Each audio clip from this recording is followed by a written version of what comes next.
second legs of the Champions League playoff rounds. So, the first legs, of course, have happened. They were very, very good, I will say. We've got the second legs coming up on Tuesday and Wednesday, so I'm going to give my predictions for the second leg.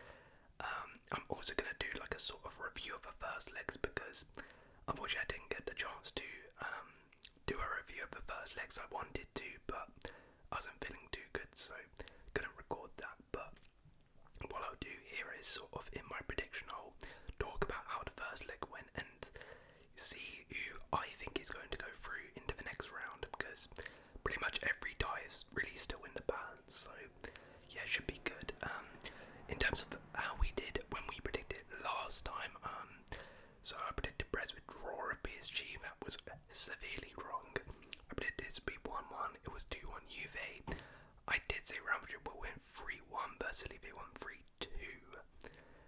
I said Monaco would beat Benfica, they did not. I said Celtic would beat Bayern Munich, they did not. I said Feyenoord Milan would be a draw, it was Feyenoord who won.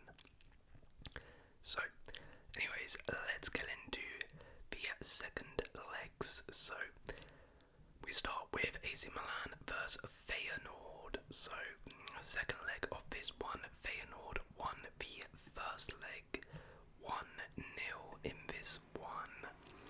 And I mean, to be honest, Feyenoord were kind of unfortunate. It wasn't more like Feyenoord were absolutely superb in this game. They created a lot of chances. They did very, very well. And this guy in particular, Paxao, wow.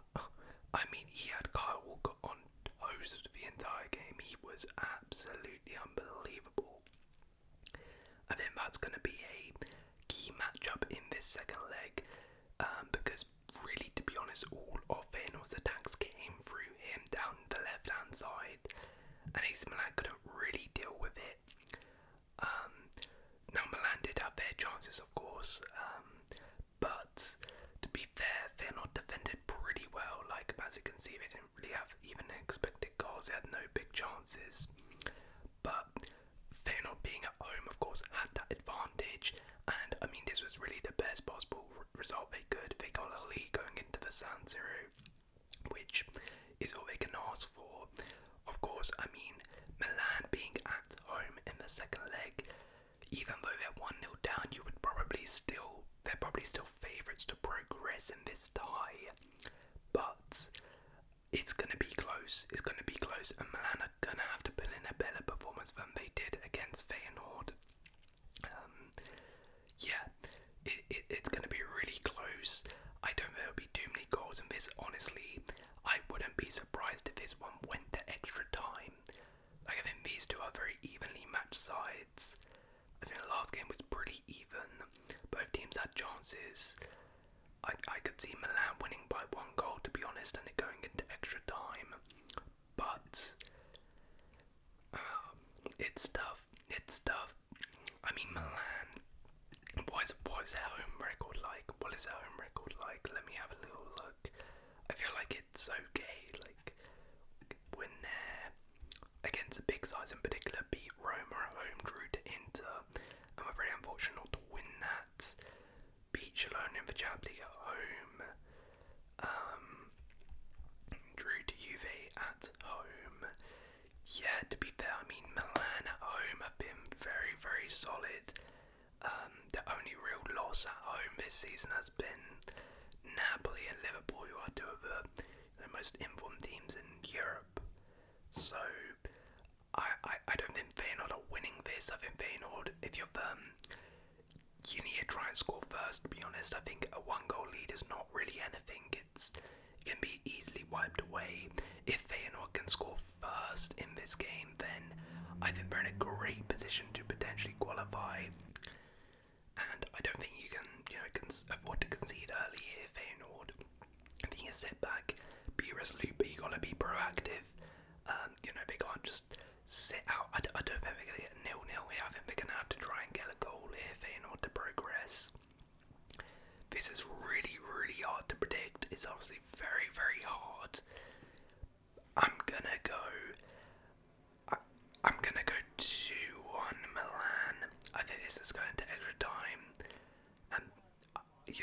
must say it goes to penalties.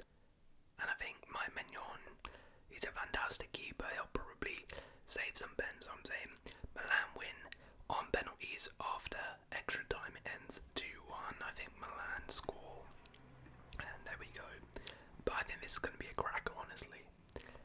Right, next up we have Bayern Munich versus Celtic. So Bayern Munich lead this one 2-1 going into the second leg. And I mean, to be honest, it was quite hard for. They had to fight for it. Bayern, they were not at their scintillating best by any means, and Celtic caused them a lot of problems. But Bayern Munich just found a way to win. View some Elise magic. I mean, his goal was unbelievable, and some incredibly bad defending by Celtic to leave Harry Kane open. Literally nobody marking him on a corner. Absolutely criminal. And yeah, Bayern Munich, I mean, they would have been disappointed that they didn't hold out for the 2-0, because I think at 2-0 this tie is completely dead.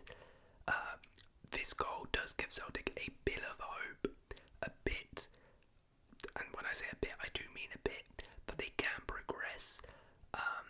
But, you know, heading to the Allianz Arena, I mean, Bayern Munich, it's very unlikely they're going to lose at home here to Celtic. Celtic's best chance of going through here was to get a point in this game, at least a draw, and I mean they had the chances. They were very unfortunate here not to get anything from this game. I mean, I'm expecting Bayern Munich to put in a better performance than they did. If they put in a performance like that again, I mean Celtic potentially have a chance, but I think Bayern being at home here, I would be shocked if they lost. I would be shocked if they lost. At the very worst, I think it'll be a draw. But yeah, I think Bayern Munich will get a 2-0 lead, and comfortably go into the next round. But yeah, Celtic, to be honest, for me, just missed their chance in that last game. They had some chances and they had to get something in that game. I think it's a tough ask to go to the Allianz and win. Next up, Atalanta versus Club Brugge. Now this tie is a lot more interesting. So Brugge won the first leg 2-1 in Brugge. A 94th minute penalty, and I mean this was extremely controversial. I don't know how on earth that was a penalty. It's absolutely beyond me how that's a penalty, because yeah, I mean the guy literally just tapped him on the face and he went down crying. Like, it was crazy that was a penalty, but Brugge came out on top. I mean, this was really a game of two halves, to be honest. First half, I thought Brugge, particularly start of the game, in electric form. They stuck it to Atalanta and deserved their goal. And first half were very good, but the second half Atalanta dominated, and Atalanta were very, very good in the second half, had some good chances to take the lead, didn't take them, and then Blue got their controversial penalty. But this game firmly remains in the balance now. It firmly remains in the balance. Blue really had to win that game in order to potentially progress here, because going to Atalanta is a tough place to go. It's a tough place to go. Atalanta are very good at home. So Blue, they have that buffer, which is good, but one goal is not a lot. It's not a lot. But yeah, I think this is going to be a really, really good tie. Atalanta, of course, now know they're chasing the game. But one goal isn't too bad, and particularly when they're at home. Now, the problem for Atalanta is injuries. Like, they drew their last game on the weekend against Cagliari at 0-0. Again, just because they're really going through a bit of an injury crisis right now. I mean, look at the injuries they've got. Some key players. They've got Scalvini and Gosenu and Glasnach, three of their starting centre-backs out. Their new signing Maldini's out. Of course, the big one, Ademola Lookman, is out, and I don't think is going to be a bit available for this second leg, which is a huge, huge loss. And yeah, their attack hasn't really been the same without them. If you look at their last games, they've really struggled for goals. Besides, obviously, LS Verona, like 1 goal here, nothing versus Bologna, 1 goal versus Brugge, 0 against Cagliari. So yeah, I mean, without Lookman, it's not great in the attack. So Atalanta are going to have to win by 2 goals here, and are they capable of doing that? I mean, yeah, of course they are, and I think being at home, I think they definitely can win this, and I think they definitely can overturn it. I think Brugge, yeah, I think it's very similar to Feyenoord, really. You can't really rest on your laurels here, you can't just park the bus. You're going to have to defend resolutely, but 1 goal is nothing. You're going to have to try and get a goal here. I don't think you're keeping Atalanta out. I don't think you're keeping a clean sheet, so I think you're going to need to score, which I think they are capable of doing. But I think Atalanta being at home, I back them to get the victory. I think Atalanta are going to win 2-0. But again, like Milan Feyenoord, I think this is a really, really good time. Intrigued to see what happens. Next up, Borussia Dortmund Sporting. So this is one of the ties which is pretty much over. Yeah, Dortmund absolutely obliterated them 3-0 away from home to pretty much end the tie in the first leg. I mean, this was a tale of 2 halves, really. Sporting were absolutely dominant in the first half, had plenty of chances, were the better side. Goebel made some really good saves though, and yeah, they were punished in the second half. Dortmund were electric, Girassi was amazing, and yeah, 3-0. I mean, it would take an insane bottle for Dortmund to not qualify here.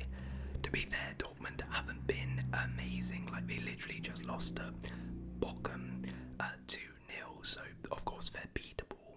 And I would actually say if this was up against any other team, Dortmund, I don't know if this is a foregone conclusion that they're through, given the way they've been playing, but it's Sporting who are equally just as bad, really. They have not been performing well lately, and they're just not the same team they were under Ruben Amorim, so I mean, yeah, maybe Sporting can win this game, but I mean, I highly doubt they're overturning this huge deficit, really. I'll go 1-1. Sure. Next up, PSV versus Juventus. So Juventus hold a narrow 2-1 lead. A late goal from Bengala. I really do not know how to say this guy's name. Gave them the win, and that was a huge goal in this tie. I really do think that was massive. I mean, Benitez is definitely at fault for that. The PSV goalkeeper should be dealing with it, but that's huge because I think Juventus going away from home with just a draw, you know, you would slightly favour PSV maybe in that scenario, but now they have a lead to hold on to. Yeah, that's massive. That is massive. By the way, Perisic's goal was unbelievable, so was McKennie's, but I did not realise Perisic even played for PSV. When did that happen? But yeah, rolling back the years with that one. Anyways, I think this is going to be great. PSV obviously chasing the game now.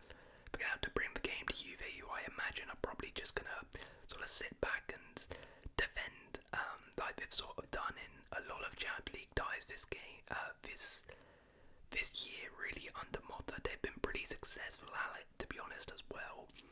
We have a look at sort of like their away fixtures, or at least against a hard opposition in the Champions League, right? I know particularly against like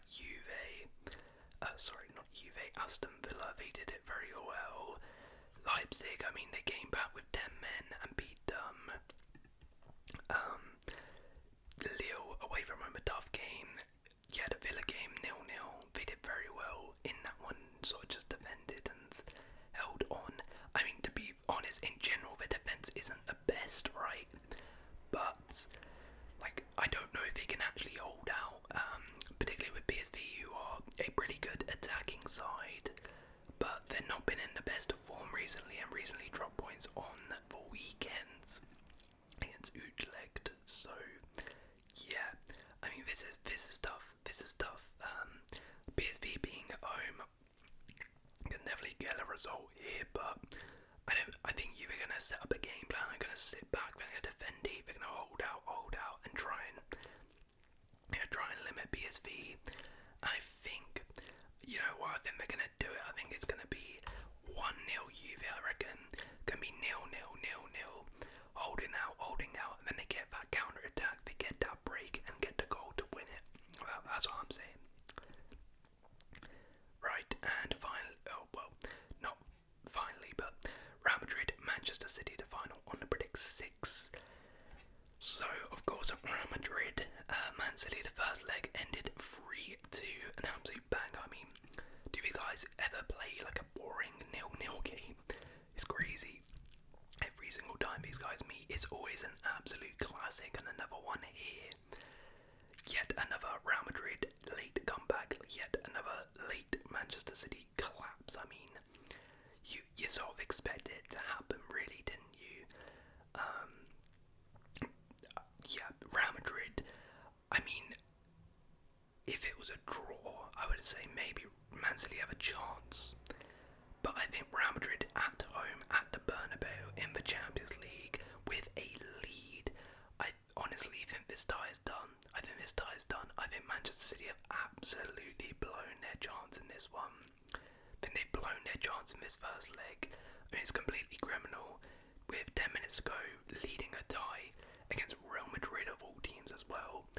When you know, I mean, you've literally been hurt by them and their late comebacks before. It's so criminal to end that game and lose. Like, honestly, just sit back at 2-1 and just say, you know, we're collecting a win. And then at the draw as well, just say, alright, you know what, it is what it is, we'll take the draw. Let's not overcommit. But yeah, it was bad. And Real Madrid, clutch comeback for them in this one. I mean, of course, Man City have some quality, and recently, you know, they've just beaten Newcastle 4-0, which is huge for their confidence, right? Mamouche got a hat-trick, which is great for him too. But as I said, I mean, Real Madrid aren't in the greatest form, but Real Madrid being at home at the Bernabeu, I would be shocked if Manchester City, I don't think Manchester City even beat Madrid at the Bernabeu, you know, all those years ago when Man City were at the top of their game. I don't think they're beating them now. So for me, I mean, I think at best Man City can get a draw. I would be shocked if they won this game, to be honest. Not because Real Madrid are a particularly great side, it's just because Man City are not good. I don't trust them, their defence to hold out against Madrid. That's what I said in the first leg, it didn't. And yeah, I think being away from home, chasing the game, it's a tall order. You know, I'll say they get a draw, I'll say 1-1, but I really do not think they're winning this time. I really don't think they're going for it. I think Man City have completely blown their chance in that first leg. Right, we'll 2 times booster. Let's 2 times booster, Juve, sure. And anyways, the games, the last 2 games which are not on the Predict 6, we've got Brest versus PSG, second leg. Yeah, I mean, I'll be pretty brief with this one because this game is virtually over. 3-0 PSG won away from home in the first leg. Pretty much ended this tie. Ousmane Dembele with another brace. I mean, this guy has just been absolutely unbelievable, hasn't he? Unbelievable. So hard to stop him right now. I mean, yeah, Brest don't really have any chance here. PSG are in some incredible form right now. And at the Parc des Princes, yeah, there's no chance. There's honestly no chance that Brest are coming back from this. I'll say, you know what, just to be kind to Brest, I'll say they get a win. I'll say 2-1 Brest. I'll say 2-1 Brest. But it does look like the Brest fairy tale story is over, sadly, for all of us who love Brest. Right, and finally, Benfica versus Monaco. Now this tie is definitely in the balance. Benfica ended up winning this tie 1-0, but there was a red card to Al-Maslati, which was for dissent as well. But this was a very, very close game. I mean, it was very, very even up until the red card, really, and then Benfica piled on the pressure. They'll be a little bit disappointed if they didn't get more. and really kill the game off against 10 men, but going to their home with a lead, it's definitely a good position to be in for Benfica. For Monaco though, obviously it's disappointing, but I don't think this tie is completely over yet. Like, Benfica are a good side of it, in some fantastic form and pretty decent at home, but it's not like they're some invincible side. I think Monaco showed a bits of quality, right, against Monaco. So yeah, I think Benfica, they're in some good form, but I don't think this tie is completely over yet. I think Monaco, if they can score first, then game's back on. They're only 1 goal down here. But having said that, I think Benfica being at home, I don't think they're losing. I think maybe there's a draw, but I don't think they're losing. So I'm saying 1-1. I'm saying 1-1 in this one. I think Benfica are going through. But anyways, those are my predictions for the second legs.